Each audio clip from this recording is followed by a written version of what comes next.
Welcome students. आज से हम चैप्टर नंबर 1 मैथमेटिक्स का स्टार्ट करेंगे और फर्स्ट ईयर के मैथमेटिक्स का चैप्टर नंबर 1 का नाम नंबर सिस्टम है। टाइम ज़ाया किए बगैर हम नंबर सिस्टम को स्टार्ट करते हैं। एक ब्रीफ इंट्रोडक्टरी नोट है जिसको समझना ज़रूरी है एक्सरसाइज को सॉल्व करने से पहले कि नंबर सिस्टम बेसिकली है क्या। तो basically by definition number system is a way of expressing values। किसी भी चीज़ की जो कीमत है उसका शुमार जो करना होता है, शुमारियात जिसे कहते हैं, वो नंबर सिस्टम है। तो बिगिनिंग में प्रिमिटिव टाइम्स में सिंबल्स यूज़ होते थे इनिशियली टू एक्सप्रेस वैल्यूज़, और उस सिंबल्स ने फिर रिप्लेस कर दिया डिजिट्स को, जो कि हम आजकल यूज़ करते हैं, जिनको दूसरे लफ्ज़ों में हम रियल नंबर्स कहते हैं,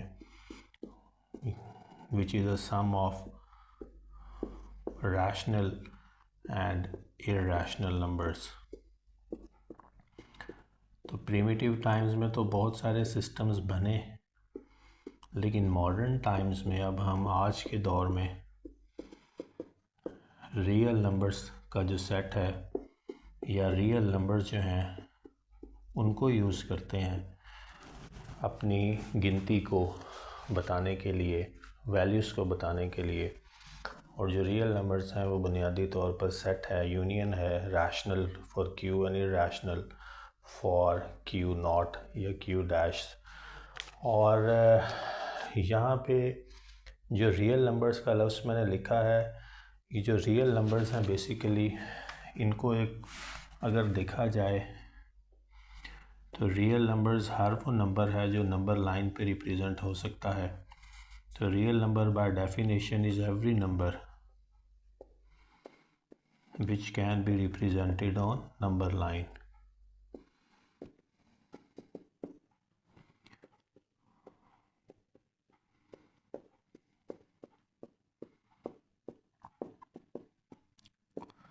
For example, set of whole numbers.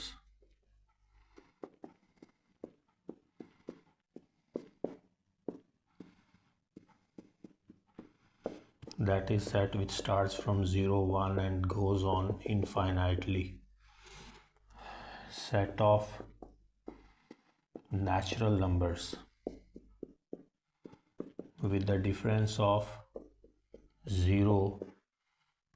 Natural numbers 1 से स्टार्ट होंगे और ये मूव ऑन करते हैं इनफाइनाइटली, ये भी रियल नंबर्स हैं। इसके बाद set of integers. Set of integers के बारे में आप जानते हैं, जो नंबर लाइन पे बोथ साइड्स पे मूव करें, पॉजिटिव साइड पे भी और नेगेटिव साइड पे भी, उनको इंटीजर्स कहते हैं। और ये दोनों साइड पे सेट जो है ये कैरी ऑन है, इनफाइनाइट सेट है ये भी। इसके बाद एक एडिशनल सेट को हम ऐड कर सकते हैं, सेट ऑफ अलजेब्रिक एक्सप्रेशंस या अलजेब्रिक टर्म्स या लीनियर इक्वेशंस, कुछ भी कह लें, जिसमें वेरिएबल्स भी हों और कॉन्सोनेंट्स भी हों और इक्वालिटी का साइन भी बाज़ केसेस में हो, और जो है ये फिर एक पूरी जो है आपके पास एक अलजेब्रिक इक्वेशन बन जाएगी। तो मैंने अलजेब्रिक टर्म्स का लफ्ज़ लिखा है, मतलब ये है कि अलजेब्रा से रिलेटेड जितने भी वेरिएबल्स, कांस्टेंट्स, एक्सपोनेंट्स को यूज़ करते हुए जो वेराइटीज़ हैं, जिसमें लीनियर इक्वेशंस, पॉलीनोमियल्स हैं और सब headings very on long and बहुत ज़्यादा वेरिएशंस हैं। जो अलजेब्रिक टर्म्स हैं वो भी रियल नंबर्स में शुमार की जा सकती हैं। तो बेसिकली हर वो नंबर जो नंबर लाइन पे रिप्रेजेंट किया जा सकता है, जिसमें whole numbers, natural numbers, integers, algebraic terms या एक्सप्रेशंस हैं, वो सारा इनकम्पस करती हैं हमारे मॉडर्न जो हम डिजिट्स या नंबर सिस्टम को यूज़ करते हैं। तो ये बात याद रखने वाली है। और ये सारे जो सेट्स हैं इनको अगर हमने कन्फाइन करना हो बहुत मुख्तसर तरीन टर्म्स में, तो फिर हम इनको रैशनल एंड इर्रैशनल नंबर्स में लिख सकते हैं, कह सकते हैं कि ये रैशनल और इरैशनल नंबर्स का जो सम है मिला के वो रियल नंबर्स है, और यही हमारी आज की मॉडर्न जो है मैथमेटिकल लैंग्वेज है।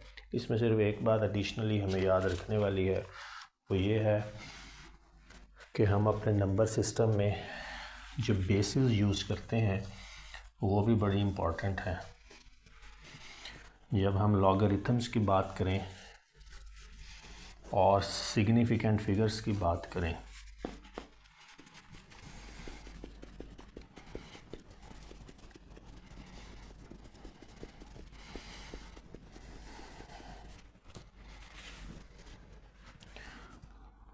लॉगरिथम्स की बात करें, अगर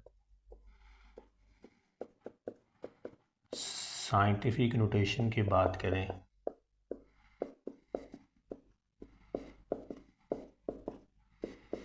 तो फिर हम एक डेसिमल सिस्टम जो यूज़ करते हैं उसका भी फिर हमें पता लग जाता है कि वो क्या है। जब हम लॉगरिथम्स की बात करें तो कॉमन लॉ की बात करते हैं अमूमन, और नेचुरल लॉ की बात करते हैं कभी कभी। तो कॉमन लॉ जो है, इसमें जो लॉ की वैल्यू होती है वो हमें पता है कि वो क्या है, 10। तो ये मैंने एक लॉगरिथमिक एक्सप्रेशन लिखी है जिसको अगर हम एक्सपोनेंशियल फॉर्म में कन्वर्ट करें तो बनेगा 10 to power 3 is equal to 1000। तो यहाँ बताना मकसद ये है कि जो बेस है वो हम जो अपने नंबर सिस्टम में यूज़ करते हैं, वो डेसिमल सिस्टम में जो बेस यूज़ करते हैं वो 10 की यूज़ करते हैं। लॉगरिथम्स में भी जो बेस यूज़ होती है वो 10 होती है। और जब हम साइंटिफिक नोटेशन बनाने लगते हैं, डेसिमल सिस्टम्स में कन्वर्जन्स करते हैं, मिसाल के तौर पर 0.0045 है, और इसकी साइंटिफिक नोटेशन जब आप बनाएंगे तो यहाँ पे आप 3 प्लेसेस राइट डेसिमल को मूव करवाएंगे और 4.5 इंटू 10 की पावर -3 बनाएंगे। तो ये बताना मकसूद है, और इसीलिए जो हम कॉमन लॉग्स में बेस है वो 10 यूज़ करते हैं, क्योंकि जब हम डेसिमल सिस्टम में कन्वर्जन्स करते हैं, साइंटिफिक नोटेशन फॉर्म करते हैं उनकी, तो जो हमने जो एक्सपोनेंट बनाने के लिए जो नंबर यूज़ करते हैं वो 10 है, 10 का यूज़ करते हैं। तो बेसिकली हम जो है बेस 10 यूज़ करते हैं, या हम जो अपने डेसिमल सिस्टम में एक्सपोनेंशियल फॉर्म बनाने के लिए जो है टर्म यूज़ करते हैं वो 10 है। तो इसको आप कह सकते हैं कि हमारा जो डेसिमल सिस्टम है वो उसकी बुनियाद जो है कौन सा फिगर है, 10 है। और लॉगरिथम्स भी, क्योंकि इसी की एक मोर पर्सोनिफाइड फॉर्म है to make our calculations easier, तो वहाँ पे भी कॉमन लॉग्स में बेस हम बाय डिफ़ॉल्ट 10 की यूज़ करते हैं। इसके अलावा भी नंबर सिस्टम्स मौजूद हैं, जैसे कि हेक्सागोनल है, ऑक्टल है जो कि बेस 8 यूज़ करता है। कंप्यूटर के डिफरेंट लैंग्वेजेस में ये वाली बेसिस भी यूज़ होती हैं, लेकिन हम अपने नंबर सिस्टम में बेस 10 यूज़ करते हैं। ये डेसिमल सिस्टम में जो 10 की बेस है ये बड़ा इम्पोर्टेंट है, याद रखने वाली बात है। इसके अलावा बाइनरी भी है जिसमें सिर्फ 2 0 एंड 1 वैल्यूज़ यूज़ होती हैं। तो इसके अलावा बहुत सारे हैं। तो ये जो बेसिस हैं ये वेरी करती हैं, लेकिन हमारी जो रूटीन की लैंग्वेज है मैथमेटिकल, उसमें जो बेस है वो 10 है, और ये हमारे लिए याद रखने वाली बात है। अब हम रैशनल और इरैशनल नंबर्स की बात कर लेते हैं। रैशनल नंबर्स बाज़ाब्ता तौर पर वो नंबर्स हैं which can be written in the form of P over Q. अब इनको पी ओवर क्यू की फॉर्म में लिखा जा सकता है। अब ये पी ओवर क्यू की फॉर्म बेसिकली एक नंबर है, फॉर एग्ज़ाम्पल 4। अगर आप 4 को डिवाइड कर दें 1 से, ये याद रखिएगा कि q जो है वो ज़ीरो नहीं हो सकता, q not equal to zero होगा और ज़ीरो के अलावा कोई वैल्यू होगी। अच्छा, अगर 4 के नीचे मैंने ख़ुद से इसको 4/1 लिख दिया है तो इससे 4 की वैल्यू पे कोई फ़र्क नहीं पड़ेगा, इसके कन्फाइनमेंट पे कोई फ़र्क नहीं पड़ेगा। तो बेसिकली रैशनल नंबर्स वो नंबर्स हैं जिनको अगर आप बटे की फॉर्म में लिख दें तो उनकी कन्फाइनमेंट पे कोई फ़र्क नहीं पड़ता, उनको आप उसी तरह से वो जो उनकी रेंज और डायमेंशंस हैं बेसिकली वो सेट हैं जो कि अफेक्ट नहीं होती अगर उनके नीचे मैं 1 लिख दूँ तो पॉइंट ये है कि रैशनल नंबर्स वो हैं जिनकी स्पेसिफिक कन्फाइनमेंट है, जिनको आप क्वाड्रेट्स में या क्वाड्रेंट्स में ग्राफ में कोऑर्डिनेट्स की फॉर्म में फिक्स कर सकते हैं, ला सकते हैं। तो ये जिनके कोऑर्डिनेट्स फिक्स्ड हैं, डायमेंशन सेट हैं, वो रैशनल नंबर्स हैं, इसीलिए उनको पी ओवर क्यू की फॉर्म में लिखा जा सकता है। लेकिन इनके अगेंस्ट वो नंबर्स जो पी ओवर क्यू की फॉर्म में नहीं लिखे जा सकते वो इरैशनल हैं जिनकी डायमेंशन सेट नहीं है और उनके सॉल्यूशंस वेरी करते हैं। जैसे कि ये रूट्स हैं,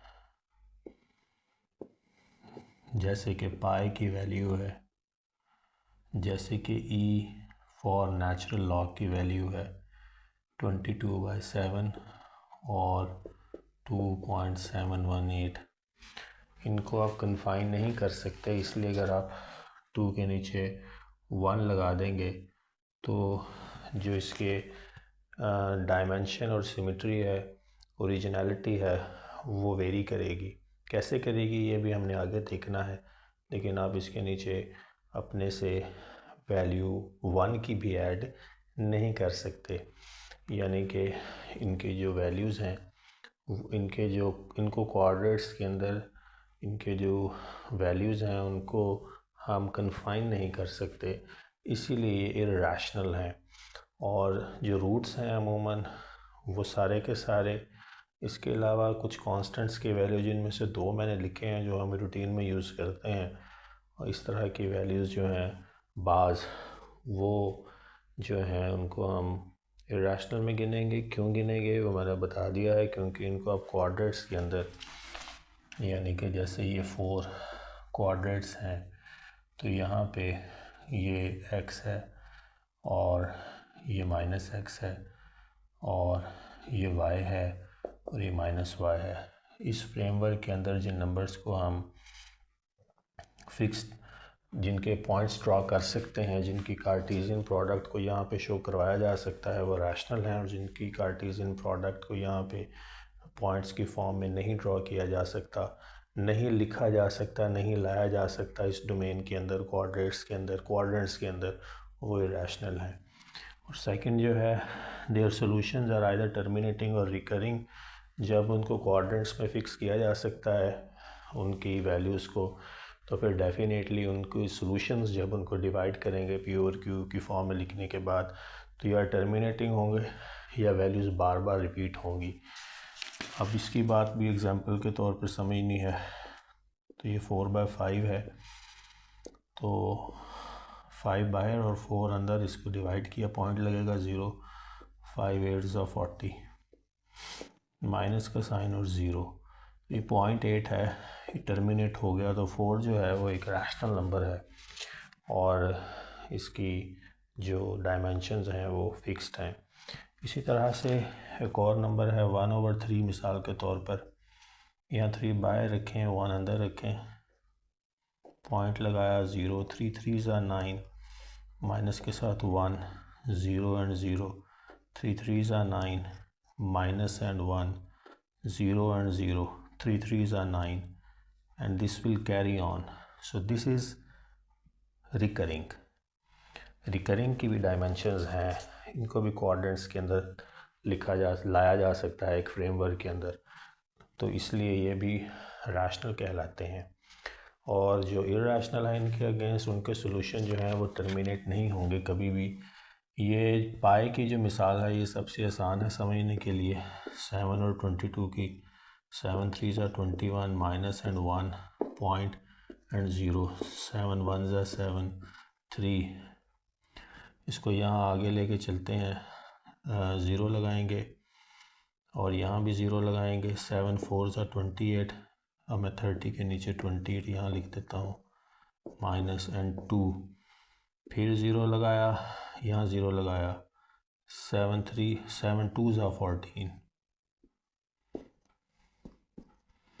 तो आप देखेंगे कि ये सॉल्यूशन जो है अभी चल रहा है, यहाँ रिमाइंडर भी अभी 6 आया है और इसको फिर हम आगे लेके जा सकते हैं।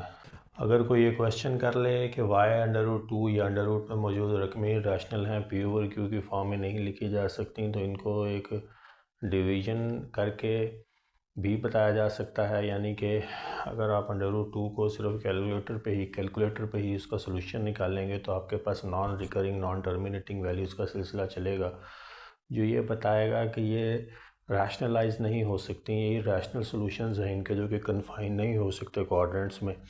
लेकिन इसके अलावा दूसरे मैथमेटिकल तरीके से भी इसको पेपर के कॉन्टेक्स्ट के हवाले से भी बताया जा सकता है। तो आप यहाँ पे इसको मैथमेटिकली समझाना हो तो आप ये कह सकते हैं कि इफ़ √2 इज़ रैशनल, हमने इसको पहले रैशनल एज्यूम करके बात समझानी है, then it can be written in the form of P over Q। यानी अगर ये रैशनल है तो फिर P over Q की फॉर्म में इसको इस तरह से लिखा जा सकता है। अब अगर हम इसका स्क्वायर लें दोनों साइडों पे ये रूट ख़त्म करने के लिए, ताकि इसको फ्रेमवर्क में लेके आएँ रैशनलाइज करने की कोशिश करने के लिए, taking square on both sides, हम अपनी सी कोशिश करके देखेंगे इसको रैशनलाइज करने की। तो ये √2 का square is equal to P square over Q square होगा। ये स्क्वायर रूट से कट जाएगा, तो यहाँ पे 2 is equal to P square over Q square आया हमारे पास। तो अगर मैं यहाँ पे पी स्क्वायर को एक साइड पे कर लूँ तो 2 को दूसरी साइड पे ले जाऊँ तो 2Q स्क्वायर है हमारे पास। ये जस्ट ज़रा इसको हमने सीधा पधरा किया है, आमने सामने एक दूसरे के लिखा है, क्योंकि हमने उस चीज़ को समझना है कि आया हम इसको 2 के रूट को रैशनलाइज कर पाते हैं या नहीं। तो अब यहाँ पे आपने ये देखना है कि यहाँ पे 2 है, तो 2 जो है ये प्राइम नंबर है, लेकिन इसके पीछे जो है कोई भी वैल्यू नहीं है। अगर हमने इसके पीछे कोई वैल्यू लगानी है तो हम कौन सी वैल्यू लगा सकते हैं? हमें को प्राइम फैक्टर चाहिए होंगे, यानी कि 2 प्राइम फैक्टर्स चाहिए होंगे, क्योंकि स्क्वायर जो वैल्यू हुई होती है उसके 2 फैक्टर्स होते हैं प्राइम। यानी कि अगर 2 ही है तो फिर 2 × 2 लिखना पड़ेगा। यानी कि यहाँ पे हमें इसको करने के लिए कौन सी वैल्यू लगानी पड़ेगी? Equate 4P square is equal to 2Q square. तो अगर हम Q स्क्वायर के लिए इसको सॉल्व करें तो 4/2 और P स्क्वायर, तो ये कैंसिल होकर 2P square is equal to Q square. तो ये बात मेरे ख्याल में समझनी इतनी मुश्किल नहीं है। अब ये 2 इस तरफ चला गया है, हमने बाय डिफ़ॉल्ट जब इसको P ओवर Q की फॉर्म में लिखा था तो वो लोएस्ट फॉर्म थी, इससे मज़ीद सिंप्लीफाइड फॉर्म नहीं हो सकती थी। ये भी एक बहुत इंपॉर्टेंट बात है जो शुरू में ही बता देनी चाहिए थी कि ये लोएस्ट पॉसिबल फॉर्म है। लेकिन जब हमने इसका रूट ले लिया तो ये जो 2 का फिगर है इसने हमें डिस्टर्बेंस क्रिएट कर दी, और इसकी वजह से ये P स्क्वायर और Q स्क्वायर जो है ये रैशनलाइज नहीं हो पा रहे हैं। और इसको सॉल्व करने के चक्कर में ये 2 का फिगर जो है अब मज़ीद P स्क्वायर के पीछे आ गया है जब हमने Q स्क्वायर से इसको ख़त्म करने की कोशिश की। जिसका मतलब ये है कि आप अगर इसको रूट में मौजूद वैल्यूज़ को जब आप रैशनलाइज करने की कोशिश करेंगे तो आपके लिए प्रॉब्लमेटिक होंगे, और वो हम उनको नहीं ला सकते फ्रेमवर्क के नीचे। ये 2 जो है राइट एंड लेफ़्ट मूव करता रहेगा। अब आपको यहाँ 4 लगाना पड़ेगा। को प्राइम फैक्टर्स का लफ्ज़ याद रखिएगा, को प्राइम फैक्टर्स, और प्राइम फैक्टर्स हैं तो स्क्वायर में को प्राइम फैक्टर्स आएंगे, सिंगल नहीं आ सकता। और ये भी एक बहुत इम्पॉर्टेंट बात है इस पूरे कॉन्टेक्स्ट को समझने के लिए। तो फिर जो 4 का फिगर है फिर यहाँ लगेगा, फिर ये जो 2 है ये राइट पे मूव कर जाएगा, और ये वही नॉन रिकरिंग सॉल्यूशंस है मैथमेटिकली भी। तो इसलिए आप लिख सकते हैं कि as the solutions are non recurring,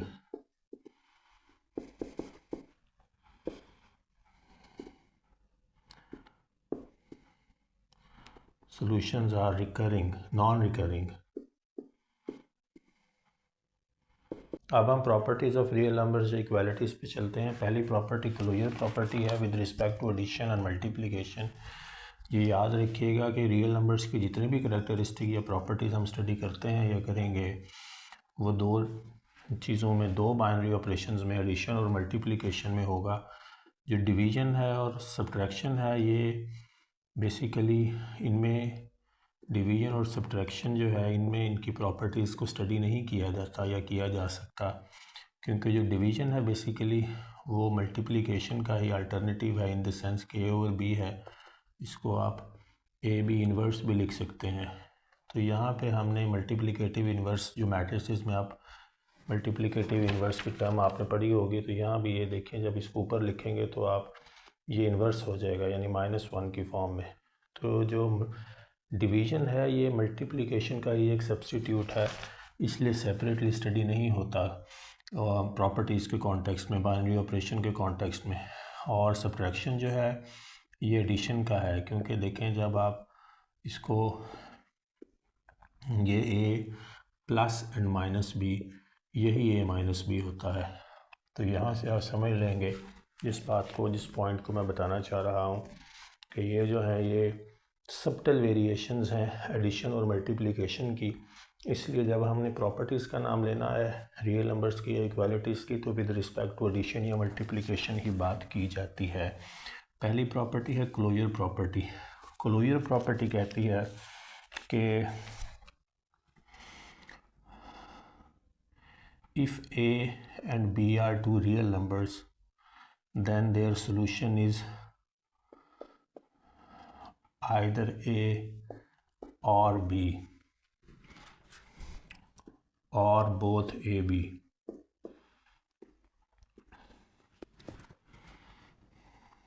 और a मल्टीप्लाई b करें तब भी either a or b or both a b होगा।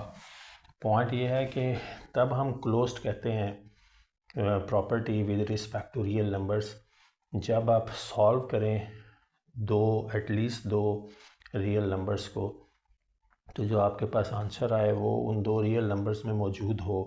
इनिशियली जो क्वेश्चन में वैल्यूज़ मौजूद थी, एक भी हो, दो भी हो सकती हैं, दोनों भी हो सकती हैं, लेकिन किसी एक वैल्यू का एटलीस्ट एडिशन और मल्टीप्लिकेशन में होना, मौजूद होना ज़रूरी है। अगर हो तो हम कहेंगे कि ये क्लोज्ड है, जो प्रॉपर्टी है उसको ये ओबे कर रहा है, क्लोजर प्रॉपर्टी को, और ये जो सेट है ये क्लोज्ड है। सेकंड प्रॉपर्टी कम्यूटेटिव प्रॉपर्टी है। Again commutative property of matrices with respect to addition and multiplication है।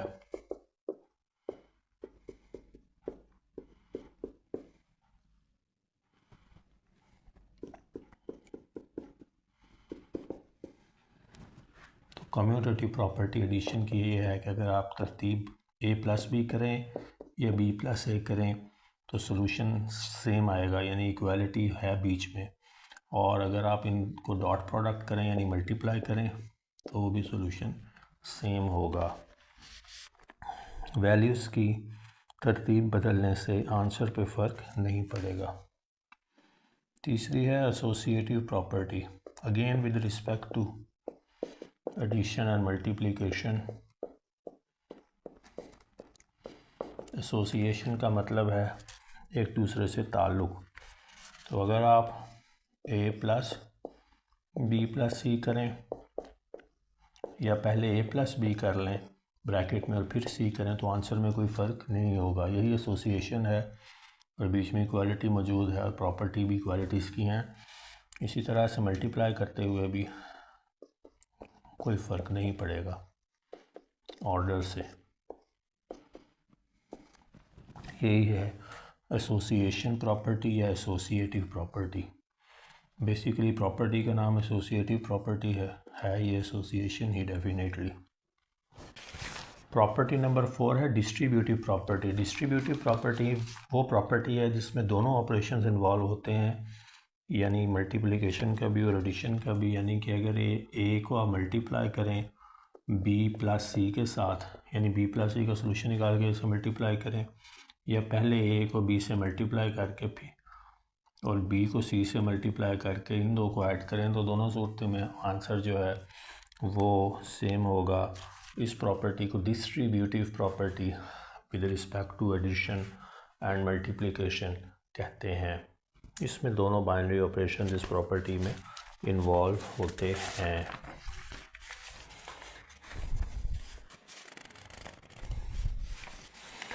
नेक्स्ट प्रॉपर्टी जो है वो एडिटिव आइडेंटिटी प्रॉपर्टी है।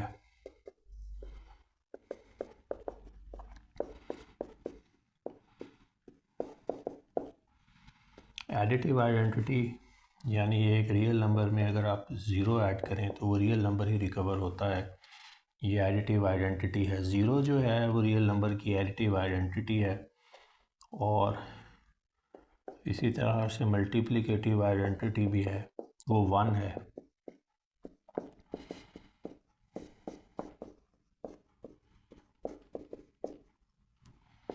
यानी एक रियल नंबर को मल्टीप्लाई किया जाए अगर वन से, तो वो आपके पास वो रियल नंबर रिकवर हो जाता है।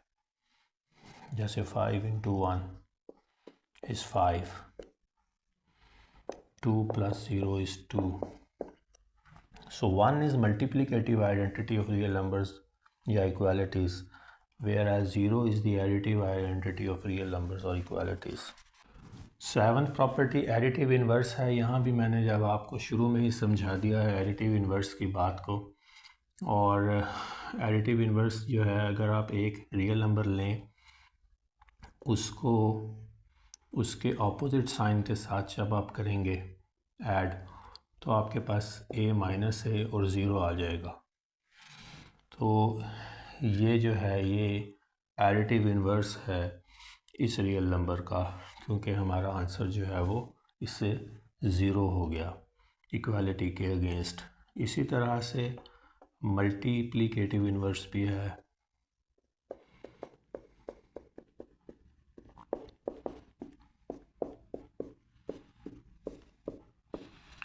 मल्टीप्लिकेटिव इन्वर्स है वो एक रियल नंबर है, और उसका जो रेसिप्रोकल है यानी 1/a, ये उसका मल्टीप्लिकेटिव इन्वर्स है। यानी a से कैंसिल हो जाएगा, आपके पास 1 आ जाएगा।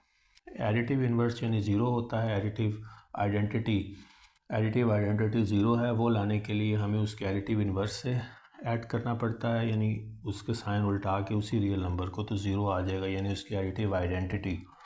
और मल्टीप्लिकेटिव आइडेंटिटी लाने के लिए रियल नंबर के उसके रेसिप्रोकल से आप उसको मल्टीप्लाई करेंगे तो उसकी मल्टीप्लिकेटिव आइडेंटिटी आ जाएगी। तो 1/a जो है ये मल्टीप्लिकेटिव इन्वर्स हुआ और ये एडिटिव इन्वर्स हुआ। जो नाइन्थ प्रॉपर्टी है वो रिफ्लेक्सिव प्रॉपर्टी है। This states that a number is equal to itself, यानी अगर 4 है तो वो 4 के ही इक्वल है।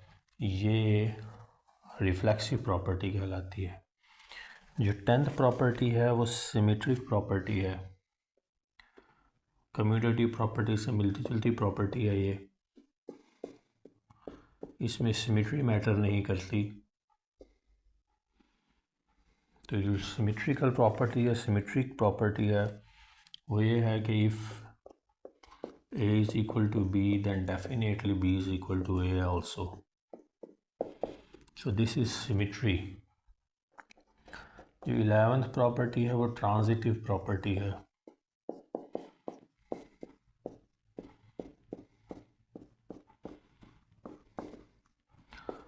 ट्रांजिटिव प्रॉपर्टी कहती है, इसमें 3 की एसोसिएशन की बात करता है। कहता है कि अगर a is equal to b and b is equal to c, this means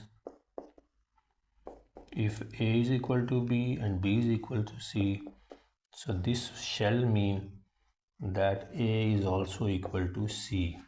So this is association, and this is quite clear. 11th property is called addition property.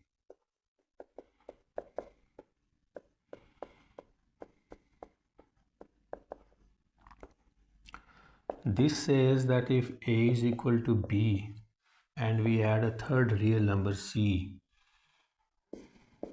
which is a real number, and we add it to both sides a plus c, तो equality पे कोई फ़र्क नहीं पड़ेगा इससे। अगर एक ही real number है दोनों साइडों पे ऐड किया जाए, जब पहले वो इक्वल थे ए और बी, तो तीसरे रियल नंबर जो कि एक ही है उसकी एडिशन से इक्वालिटी पे कोई फ़र्क नहीं पड़ेगा। Property number 12 states subtracting the same number. इसी तरह से अगर इसको सब्ट्रैक्शन के कॉन्टेक्स्ट में भी देखना हो तो देखा जा सकता है, लेकिन बहरहाल मल्टीप्लिकेटिव प्रॉपर्टी पे चलते हैं।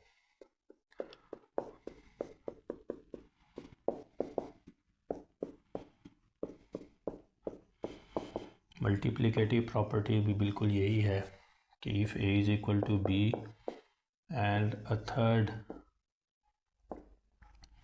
Real number is being brought together and multiplied at both sides, then the equality shall not be disturbed। तो ये एक इम्पॉर्टेंट बात है मल्टीप्लिकेशन के कॉन्टेक्स्ट में। अगर यहाँ पे ये रियल नंबर है और ए से मल्टीप्लाई कर रहा है और बी से मल्टीप्लाई कर रहा है, तो इनिशियली जब वो एक दूसरे के इक्वल थे ए और बी, तो ये थर्ड रियल नंबर की एडिशन से इक्वालिटी पे फ़र्क नहीं पड़ेगा, कोई वैल्यू ग्रेटर देन या लेस देन नहीं होगी। यही प्रॉपर्टी मल्टीप्लिकेटिव प्रॉपर्टी है। इसके बाद रिफ्लेक्सिव प्रॉपर्टी की बात कर ली है, number is equal to itself. Symmetric property की बात कर ली है कि ऑर्डर मैटर नहीं करता, A is equal to B then B is equal to A. Transitive की भी बात कर ली है जिसमें 3 की एसोसिएशन है। सब्स्टिट्यूटिव प्रॉपर्टी है नेक्स्ट, वो ये कहती है कि अगर if for example x is equal to 5 and we have an equation y is equal to x plus 5, so you can displace x and equate it with 5 and 5, this won't matter, इससे कोई फ़र्क नहीं पड़ेगा। तो ये एक सब्स्टिट्यूटिव property भी है जो कि एक बिल्कुल डायरेक्ट प्रॉपर्टी तो नहीं है, लेकिन बहरहाल सब्स्टिट्यूटिव प्रॉपर्टी है, तो इसको भी समझ लें। इसके अलावा लॉज ऑफ द एक्सपोनेंट्स भी बहुत सारे हैं, यहाँ पे मैं सिर्फ एक रख रहा हूँ। वो एक्सपोनेंट्स के लॉज हैं, बेसिकली इनको स्पेसिफिकली किसी और कॉन्टेक्स्ट में देखना चाहिए। मैंने एक इस पे वीडियो बनाई हुई है 9th के लेक्चर में, 9th क्लास के मैथमेटिक्स के लेक्चर में, जब मैं रियल नंबर्स को पढ़ा रहा था। तो यहाँ पे ये इतनी ज़रूरी नहीं है, लेकिन लॉज ऑफ द एक्सपोनेंट्स हैं उसमें सिर्फ एक लॉ ऐसे ही आपकी याद दहानी के लिए लिख रहा हूँ कि अगर बेसिस सेम हो, यानी कि 4 है 2 और 6 है 4 है 3, तो बेस सेम है तो जो एक्सपोनेंट्स हैं वो एक दूसरे के इक्वल होते हैं, तो ये एक्सपोनेंशियल प्रॉपर्टी है। इसके बाद कुछ इनइक्वालिटीज़ की भी प्रॉपर्टीज़ हैं। हमने अभी तक रियल नंबर्स के कॉन्टेक्स्ट में इक्वालिटी के साइन की प्रॉपर्टी देखी, लेकिन साइन ग्रेटर दैन भी हो सकता है, लेस दैन भी हो सकता है, greater than and equal to भी हो सकता है, less than and equal to भी हो सकता है। तो जब ये वाले साइंस मौजूद हों रियल नंबर्स के बीच में, तो फिर ये इनइक्वालिटीज़ हैं, और इनइक्वालिटीज़ को भी हमने देखना है क्योंकि इस चैप्टर में, और इनकी भी कुछ प्रॉपर्टीज़ हैं तो वो भी हम देख लेते हैं, जो कि कुछ ज़्यादा मुख्तलिफ नहीं है और बहुत ही मुख्तसर सी हैं। पहली एडिशन प्रॉपर्टी है, या एडिशन प्रॉपर्टी ऑफ इनइक्वालिटी पहली प्रॉपर्टी है जिसको हमने देखना है। वो कहती है कि if A is now greater than B, then if you add a third real number to both sides, so this will not affect this sign of greater than। तो ये पहले हमने प्रॉपर्टी इक्वालिटी के कॉन्टेक्स्ट में देखी थी, अभी greater than और लेस दैन के कॉन्टेक्स्ट में है। इसकी दो पॉसिबिलिटीज़ हैं, दोनों देख लेते हैं। ये भी एक पॉसिबिलिटी है कि बी ग्रेटर दैन ए हो, तब भी किसी थर्ड सेम रियल नंबर की एडिशन से जो ये ग्रेटर दैन का साइन है जिस रुख पे, उस रुख पे ही रहेगा। तो ये एडिशन प्रॉपर्टी ऑफ इनइक्वालिटी है, और इसी से मिलती जुलती एक सब्ट्रैक्शन प्रॉपर्टी भी है, सिर्फ यहाँ पे साइन का फ़र्क है। दूसरी प्रॉपर्टी जो हमने देखनी है वो मल्टीप्लिकेटिव प्रॉपर्टी है। मल्टीप्लिकेटिव प्रॉपर्टी कहती है कि if A is greater than B and we multiply a third real number which is same यानी सी ऑन बोथ साइड्स, तो जो साइन है ग्रेटर दैन या लेस दैन का जिस तरफ था उसी तरफ रहेगा, वो फ़र्क पे नहीं होगा। यहाँ सिर्फ एक कंडीशन है कि सी का ग्रेटर दैन ज़ीरो होना ज़रूरी है ताकि सारी वैल्यू ज़ीरो ना हो जाए। यही बात बिल्कुल एग्जैक्टली इक्वालिटी की मल्टीप्लिकेटिव प्रॉपर्टी पे भी स्टैंड ट्रू करेगी कि जो थर्ड रियल नंबर ऐड होगा इक्वालिटी पे फ़र्क नहीं डालेगा, लेकिन ग्रेटर दैन ज़ीरो होना उसका ज़रूरी है। अब यहाँ देखें दूसरा सिनेरियो, अगर बी ग्रेटर दैन है ए से, तो भी जब आप थर्ड रियल नंबर ऐड करेंगे तो फ़र्क नहीं डालेगा, सी का ग्रेटर दैन ज़ीरो होना ज़रूरी है। ये मल्टीप्लिकेटिव प्रॉपर्टी है, इसी के बिल्कुल कॉपी है जो डिवीज़न की प्रॉपर्टी है, वो मैं नहीं लिख रहा। जो थर्ड प्रॉपर्टी हम देखने लगे हैं वो ट्रांजिटिव प्रॉपर्टी है। इसमें ट्रांजिशन है, तीन वैल्यूज़ इन्वॉल्व होंगी, तीन रियल नंबर्स इन्वॉल्व होंगे। If A is greater than b and b is greater than c, so this shall mean that a is also greater than c। तो ये जो है ये ट्रांजिशन है पहली वैल्यू से थर्ड की तरफ, और इसमें एक बीच की वैल्यू भी आती है जो कि ट्रांजिशन का सबब बनती है, लिंकेज का, बॉन्डेज का बायस बनती है पहली और तीसरी के दरमियान में। इसलिए इस प्रॉपर्टी का नाम ट्रांजिटिव प्रॉपर्टीज़ है, और यही प्रॉपर्टीज़ हैं इनइक्वालिटीज़ की जो काबिल ज़िक्र हैं।